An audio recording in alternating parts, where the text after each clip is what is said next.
Welcome everyone to our Tuesday talk on how recruiters review resumes.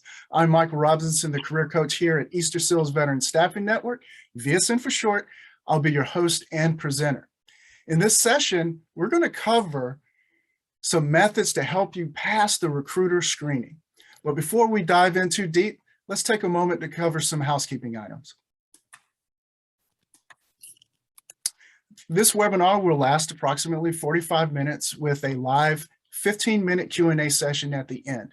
If you have any questions before then, please drop those into the chat box. I'll break periodically to address them if I see a lot being chatted. Lastly, let us know how we're doing by filling out the survey at the conclusion of today's session. Here's a little bit about me. I'm a retired Marine with the majority of my post-military career having been in HR. I've held positions as a hiring manager, recruiter, and career counselor. In my previous position, I worked as an employment facilitator for the Transition Assistance Program, also known as TAP, helping military members move into the civilian workforce. During that time, I taught more than 100 workshops to over 2,000 transitioning service members. Now, please allow me to introduce the VSN to you. Our staff understands the employment challenges that veterans and military spouses face because we too are veterans and military spouses. We've matched over 2,700 qualified candidates with employers to fill temporary to permanent, contract, and direct hire positions. The fees from those placements are then reinvested into the coaching services, allowing the VSN to have coached more than 12,000 veterans, wounded warriors, and military spouses. And this leads me to where I fit in. Our career coaching program isn't just about landing people a new job. It's about helping people discover what they truly need in work to be truly happy and contribute meaningfully so that hopefully they're not looking for work for a very, very long time. Our process is to help people gain clarity on their career by helping them understand the core aspects of the employment process, what you see here on the screen. Then they can take control of their job search and reach their career goals. As such, we can help you better understand the recruitment screening process. I'd like to start with what's known as the recruitment funnel. Regardless of the company's size or industry, there are several critical hiring processes that happen before an offer is made. While some of these might seem obvious, others may not necessarily be well known to you. And every company has a different hiring process. Some might have more steps, some might have fewer. Nonetheless, the funnel represents and illustrates what it takes to get an offer on the table. So it's been widely reported that that a job opening could receive upwards of 250 applications. To put this in better perspective, an entry-level position could generate hundreds more of applications than a specialized. Nonetheless, competition is pretty stiff. So if you can imagine 100 people complete the application, 75 of those 100 will be screened out by the applicant tracking system. Those remaining 25 will be maybe screened by the recruiter, but approximately 10 of those will be referred to the hiring manager or shortlisted. From that point, the hiring manager will choose about 4 to 6 to invite to maybe a first round interview, and 2 or 3 of those will be invited to a second round. But what is probably going to happen is one person will be offered that position. And there's an 80% chance that that person will accept that. Speaking of offers, how many applications does it take to generate one offer?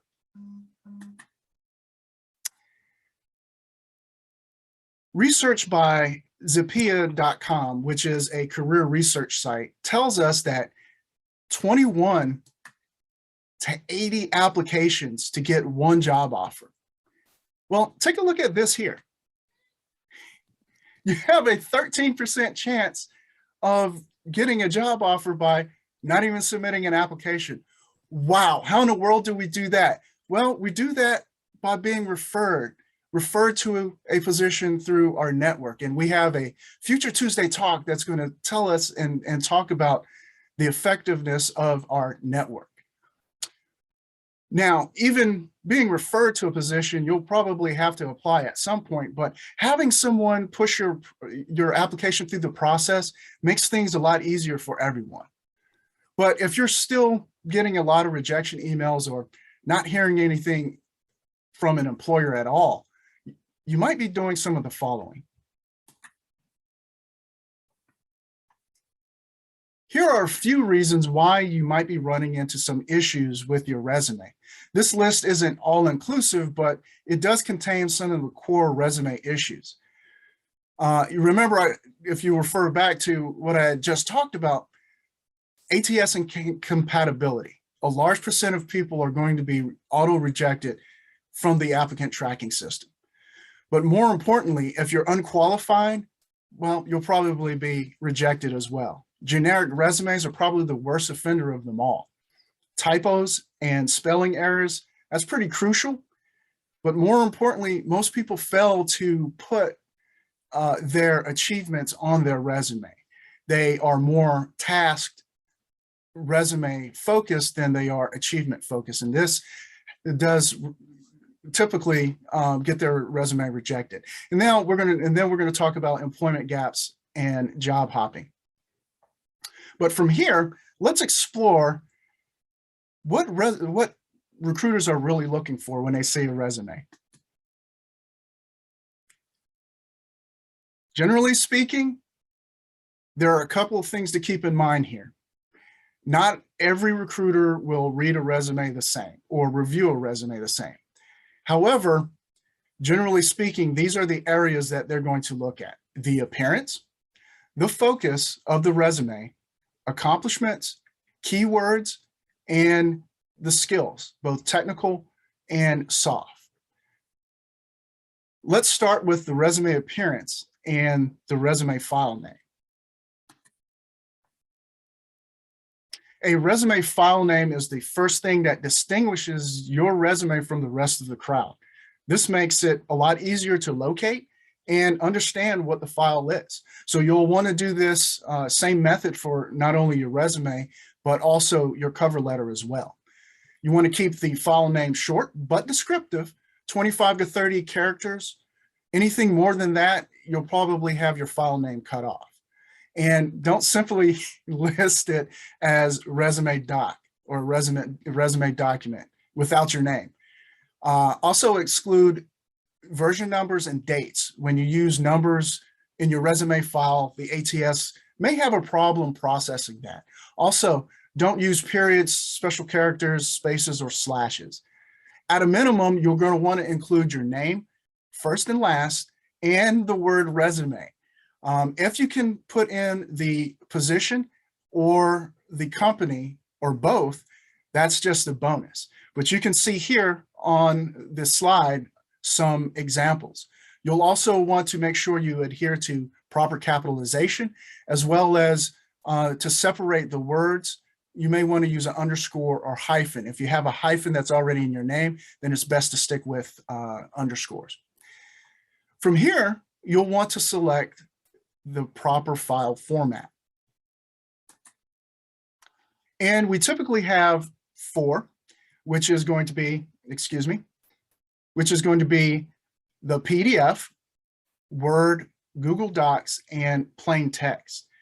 Now, of these 4, there's been a lot of hoopla you may have read about PDFs. Well, in the modern applicant tracking system, PDFs are perfectly fine, but make sure you always read on the employer's application which format they prefer.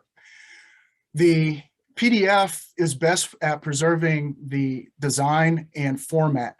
It's also great if you're emailing your resume to a recruiter or a hiring manager. That way, regardless of what platform they're opening it up on, whether that's Microsoft or Apple, it's going to open up as a PDF. Word and Google, they're great, and they are ATS compatible. However, there may be some conversion issues depending on what platform they may be opening that up on. But generally, it's pretty much safe to use that. The plain text, which is the granddaddy of them all, well, it doesn't have any formatting on it, and you're typically not going to use that to submit to the employer. However, it does work out well if you're filling out an online application and it's requiring you to enter in information from your resume into that application, because most of those online applications are plain text. So if you're using PDF or Word or Google, you might have some formatting issues, and it's going to take you a lot of time to work those out. But generally speaking, all these are pretty safe. Now, moving from the file format, let's talk about the layout. So your layout, you have three, and these are the ones that you are probably going to most likely run into. You'll see a different kinds here and there where they break this out to 5, where they have a targeted and a master resume. Don't worry about those. What you're going to focus on is what's going to best work for you that displays your work history and your skills and your performance. Generally speaking, the chronological or reverse chronological is preferred by most recruiters because it displays that information that they're looking for, the work history and career progression, fairly readily, easily. Functional isn't so much recommended because, as you can see from the slide, your work history is towards the bottom, and that really messes up a recruiter's flow when they're scanning for the information. So it's generally not recommended that we use the fundamental or functional unless you're entry level or at quite possibly a career changer. Now, since COVID, these have been a little bit more acceptable because of so many people's changing jobs. But the happy medium, if you're entry level or, if you're changing careers, is definitely going to be the combination resume, which takes the best of both and combines them into one. From here, we'll want to make sure that recruiters are going to be able to scan or easily read the document. And that comes with using white space. And scannability, when it comes to the resume, is talking about how easy somebody can quickly read the words and pick out the important details. And this is achieved by using white space. Here are 2 examples. The one on the left is a text dense resume, and Richard's on the right is one that uses generous white space. The advantage of this is white space creates what's called chunks of information that allow people to process information a little bit quicker. So the white space, as you can see, divides these sections very easily. It also helps recruiters find keywords that they're looking for, and this is going to be important. Overall, it gives it a better and a lot neater appearance.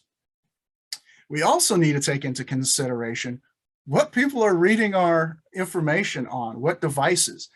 So we're going to probably need to consider mobile optimization as well. And mobile optimization, mobile optimization is essentially making sure that someone can read it on a smaller device, such as a cell phone. You're generally going to want to stay away from colored backgrounds or shading. This is because once you start messing around with colors, you sacrifice the contrast and readability. High contrast can only be achieved from black font on a white background. People often turn down their brightness on their phones because they want to prolong the battery life. Because of this, it's crucial that you want to present your resume in high contrast so that it's easier to read on those devices. If you start mixing fonts, while it's attractive and it could be pretty cool on a big screen, it's a little bit too busy on a small screen. Columns don't really work if you're putting your resume in a 2-column type of resume. That information could look cramped. It doesn't work really well on mobile screens. Graphs, well, they won't display very easily, and sometimes it makes the person scroll up and down, and it could look unnecessarily busy, which means they could miss that important information. And we'll want recruiters to see what we have to offer. From here, recruiters generally take areas of interest. My next slide is going to show you this. Contact information is crucial. You wouldn't believe how many people mess up their contact information, or if they take and put their resume in a Word document and use the heading section, that information may sometimes be cut off if it goes to the applicant tracking system, or should I say would not read in the applicant tracking center. But generally speaking, or should I say more importantly, recruiters want to see that contact information, and it needs to be easily readable.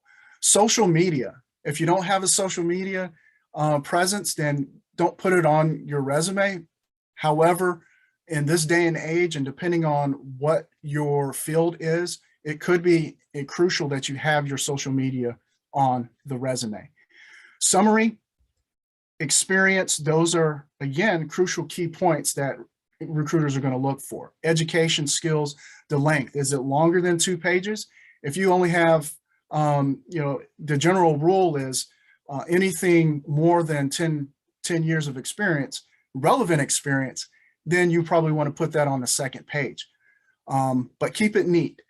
And then lastly, red flags. What are red flags? Let's take a look at those. Unexplained employment gaps.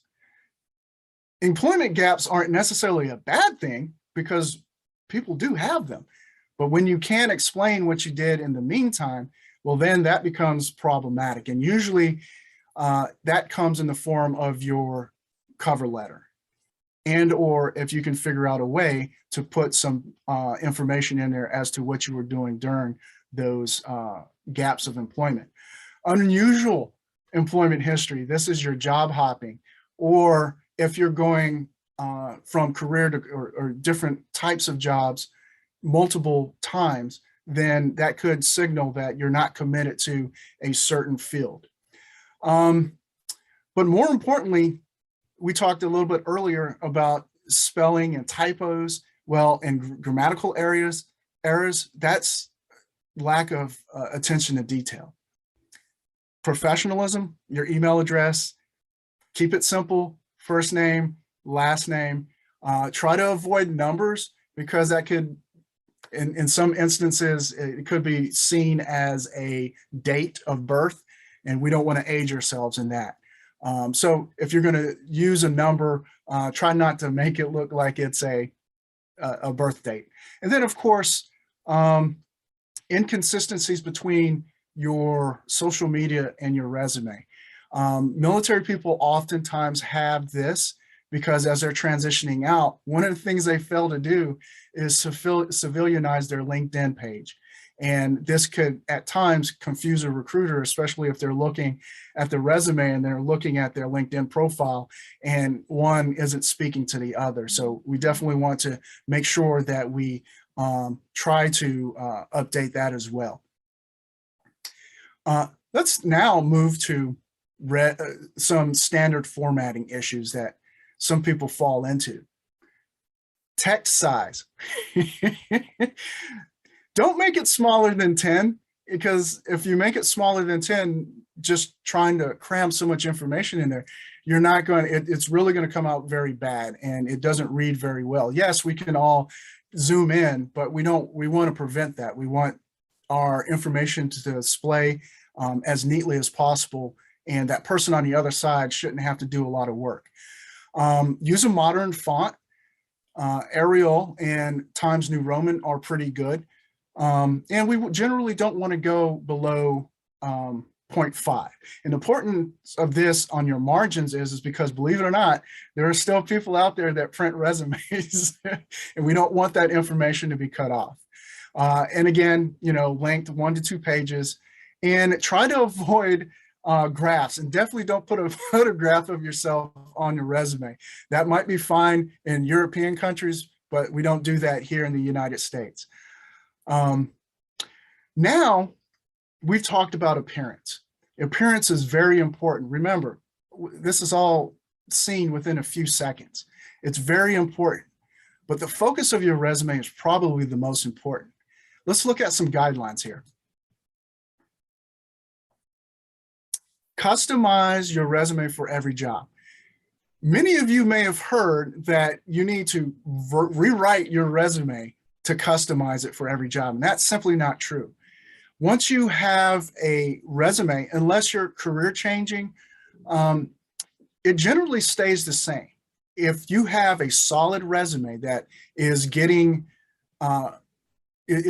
responses from recruiters and employers, all you really need to do is change and target that summary section, and then make sure the skills are a match within the job duties and requirements of the job posting.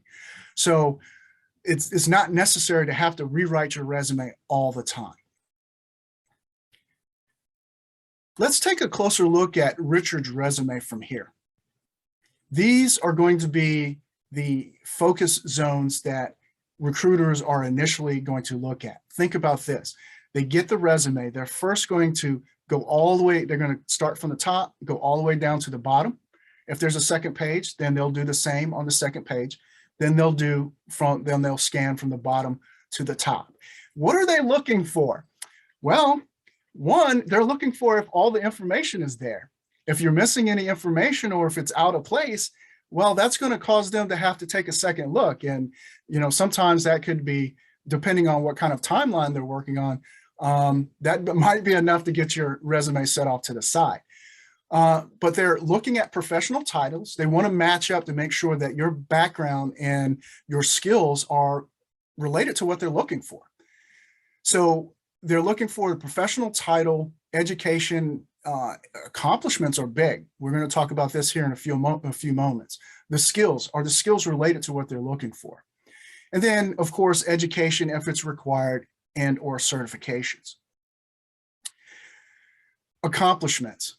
As I mentioned before, many people fail to put their accomplishments on their resume. Not that they don't have them, they just don't know how to express them on their resume.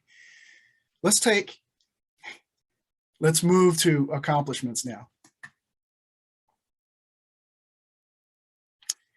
Here, accomplishments kind of encompasses achievements, results, awards, and honors.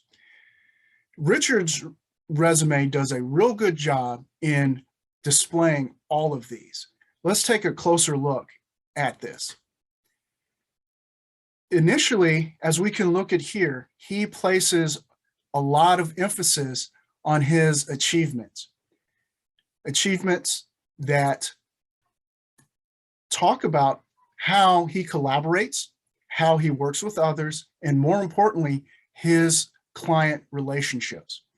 Then you can see here, he uses his results, the numbers in the millions, the dollars, the percentages. These are great ways to draw the recruiter's eyes and focus in on what this person has achieved and the results. And lastly, down towards the bottom, he uses the word honors, and this is in relation to his GPA. Now, in most instances, if you're well into your career, GPA doesn't necessarily matter very much. Nonetheless, certain industries still use the GPA as a kudos factor. So you may want to determine whether or not that, if you're newly grad, this is something that you will want to put on your resume. But we'll have to take that in consideration. Nonetheless, he uses it very effectively. Results are keywords, and that's what I'm going to talk about now. Keywords are found in the job posting, under the duties and responsibilities, as well as the qualification sections. And to bucket these, put these in broad categories, you have technical skills, which are going to be your job-related or your hard skills. You also have transferable skills, also known as portable. Then you have soft skills, which are your adaptive skills, basically how we get along with others. How do we relate to others? How do we show compassion? Our leadership styles. So these are all bucketed under soft skills. And your transferable skills, remember I said are portable, these are a combination of both. Let's take a look at this a little bit further.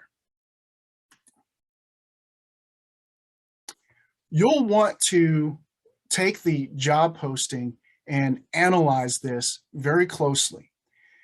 Find the keywords that are industry related and or emphasized in your hard skills. Those are going to be the primary means. Taking a look at this display here on Richard's, we can see I outlined some keywords and how Richard effectively uses those.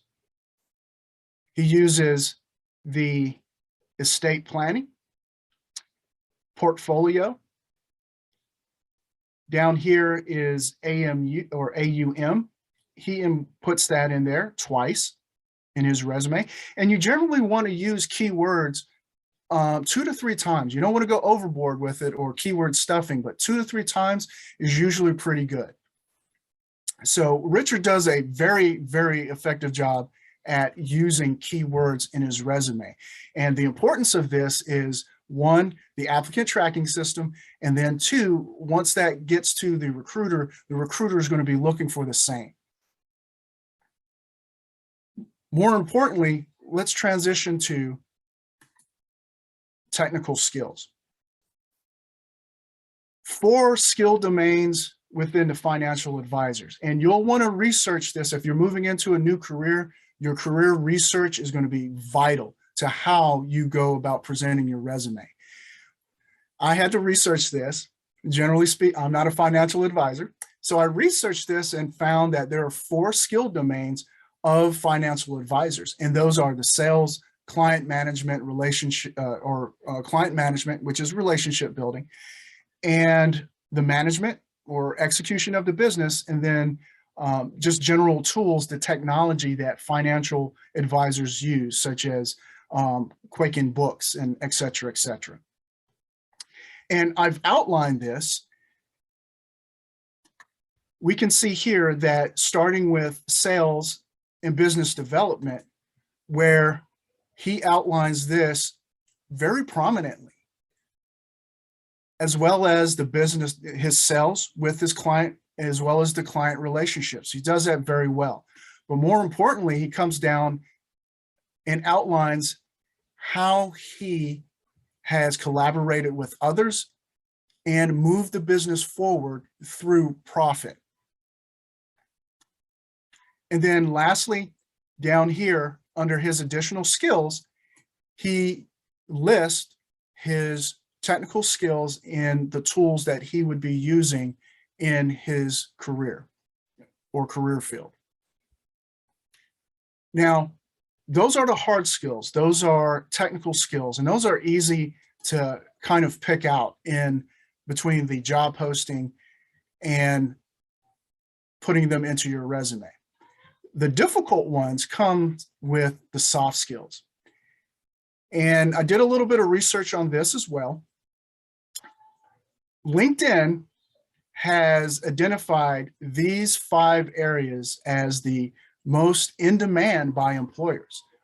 So if we could weave these into our resume, then we have touched on the soft skills arena. But you just can't say that you're a team player. You just can't say that you're a great communicator. You have to show these in your bullet points and in your achievement statements. And that's what's going to be critical. So you just can't say, you just can't list team player. So let's take a look at how Richard uses this. So in this, his persuasion, he discusses how he worked with clients to have them invest in their products and services. That, well, is persuasion. Emotional intelligence, how he connects with the clients, and he improved the customer rating by understanding what the clients want, and that is emotional intelligence. Remember how we get along with others and how we empathize with them so that we can better serve them. Down here, we talk about collaboration and, more important, adaptability. Now, it's difficult to kind of ascertain how we would do this, but recruiters have a very good knack at filling in the blanks. So looking at this, basically from when he got out of college to how well he performed in his first role determines how adaptable this person is. Now, he did a really good job. He was overseeing top clients. He actually made a profit for his organization, which shows to me that he is fairly adaptable. So from here, we've talked about how recruiters look at resumes. How are you going to make your resume better to go through that screening process by a recruiter? How are you going to make your resume stand out? Here's a little acronym, and that's a smarter resume. Specific, metrics, action and keywords, results, technical and soft skills, excellence, and then, of course, readability. Let's look at this further. So specific is going back to what we talk about, customizing our resume. You want to be very specific and target specifically what we call pain points, but what is that recruiter and employer looking for? So we need to address that. How much, how long, how often, and how many. That's where the metrics come in. If we can quantify, that helps out so much more than trying to write it out. Action and keywords, action words or your action verbs demonstrate how you actually did it. And then proper use of your keywords that show your professionalism. Your results. Results, face it, employers want results. They don't want to see that, you kind of just were there. And this is, again, where most people kind of fail because they don't put the end result of what they did in their resume. And this has a negative effect. That leads me to your technical skills, hard and soft skills. These are very important. Excellence, back to your achievements and your results. There's a way of doing this, and we have an upcoming Tuesday talk that is going to specifically talk about how to format your bullet points to include your achievements. And this is going to be crucial in your resume. And lastly, we've discussed this, readability. So what can you do today? What can you do today to help your resume? What you see here are free ATS scanners, or resume scanners. And what these do is they will check your resume before you even submit it for formatting errors. Remember, a large part of people get rejected at the ATS, so we want to make sure we have that. But more importantly, it also checks for things that the human screener is going to look for. So you want to know how your resume is going to do before you submit that, and then update your resume accordingly. What we're going to take a look at real quick is JobScan. Now, this is not a plug-in for JobScan. It just happens to be one of the most popular, and they're really the leader in the industry. So I'm going to take you through a quick tutorial of this. It's real simple, real user-friendly, just to kind of give you an idea of what's involved. First, you'd want to take a job posting that you're interested in, take your resume, your plain text resume, and copy and paste that into the application. It would look something like this. So you posted it in there, you hit scan. It's then going to give you a match rate. And this match rate is going to go, again, through the ATS findings, It's going to talk about what recruiters are looking for, et cetera, et cetera. This is all self-explanatory. The report is great. It's wonderful. And this is what it looks like. It gives you tips. The big red X means you probably should pay attention to it. And if you can, go back through it and update this. But more importantly, the green check marks, then you know you're good.